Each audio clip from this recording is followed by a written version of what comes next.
aujourd'hui, troisième jour de stage SNP1 maintenant, la nouvelle appellation. Donc là ça va être au niveau de, c'est plutôt au niveau de l'environnement que les stagiaires vont découvrir de nouvelles choses. Ce matin ça va être du milieu structurel avec une descente de grande hauteur. On va aller à l'hôtel de ville du Havre. Descente en sécurité avec deux cornes pour les premières pour la première découverte. 5 fois 100 mètres pour l'instant. Ça on fait 5 voies. 2 descentes. Pensez aussi à ce qu'on vous dit depuis mardi. Demain c'est l'examen. C'est-à-dire que vous avez fait de l'équipement hier sur le port, sur les grues portuaires. Ce qu'on vous a fait voir, ce que vous avez fait et les choses qu'on vous a fait améliorer, il va falloir que vous les fassiez demain pour l'examen.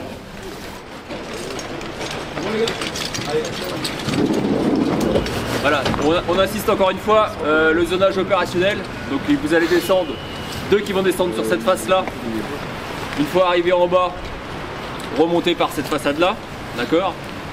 D'où l'utilité du zonage opérationnel, aussi bien en manœuvre qu'en intervention. Personne passe là, après c'est pas forcément notre rôle ni sur interne ni sur manœuvre, mais voilà, on n'est pas à l'abri qu'à un mousqueton une poulie tombe et une sacrée hauteur, donc voilà, arrivé en bas, il faut qu'il n'y ait personne qui soit en dessous. C'est comme dès qu'on libère la corde, on dit corde libre, on s'écarte, parce que forcément quelqu'un va venir s'installer en haut et on peut aussi être en danger par rapport à quelque chose qui peut tomber. Ça marche? Allez, on est parti.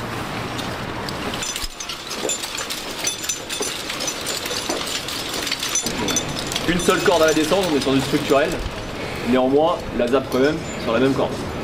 Ok, donc votre descendeur vous servira de descendre, le rig avec la zappe jusqu'au dessus. Ça marche? En attendant, vous allez aller avec Nico et puis Totov faire un petit peu d'atelier dans la partie escalier. Là où on est monté en fait. Voilà, et nous on prépare tranquillou, et puis une fois que c'est prêt en sécurité, on engage. Ça marche? Vous avez pris vos bouteilles d'eau les gars, parce que là vous allez suer, enfin vous suez déjà.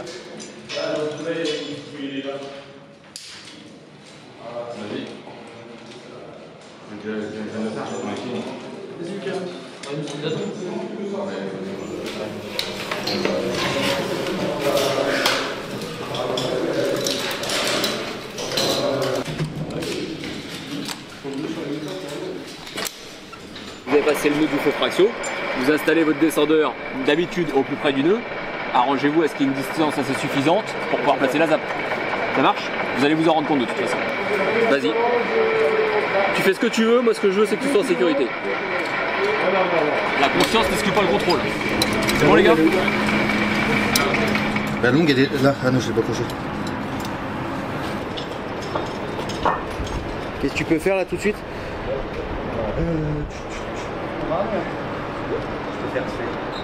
Qu'est-ce que tu peux faire?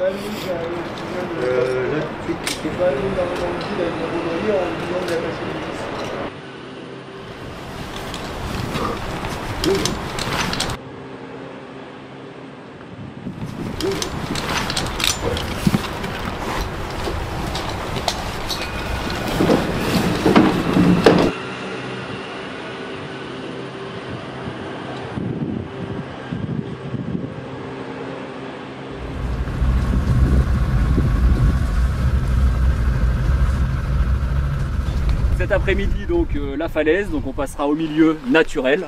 Donc il y aura une descente à faire pareil avec une remontée à faire pareil, mais au niveau de la falaise. Donc qui dit falaise dit milieu naturel, qui est chez nous très dangereux puisqu'on connaît les falaises, elles sont friables, il y a du silex, c'est saillant pour nos cordes, donc on descendra forcément systématiquement avec 2 cordes.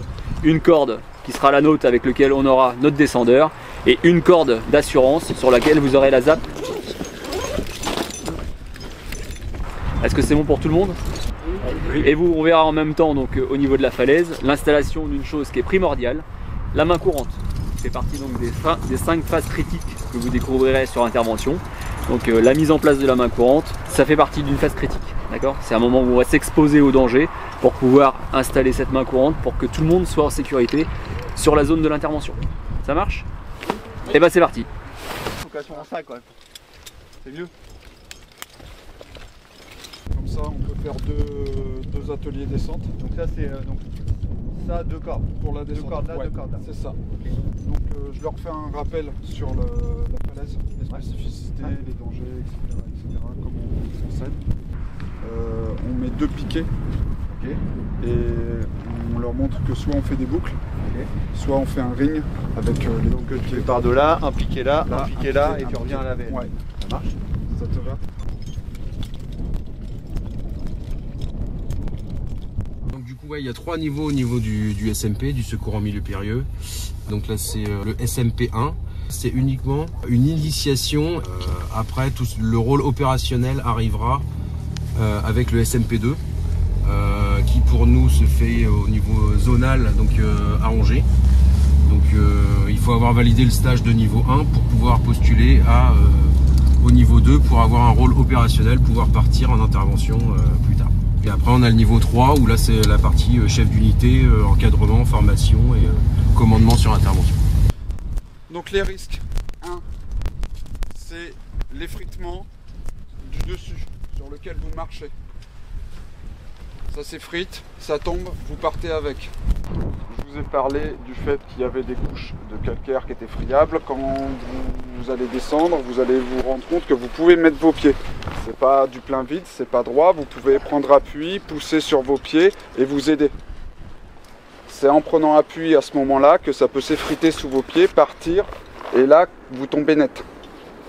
Donc on est vigilant, on regarde où on met les pieds, on vérifie si c'est solide. On peut tout vérifier. Oui.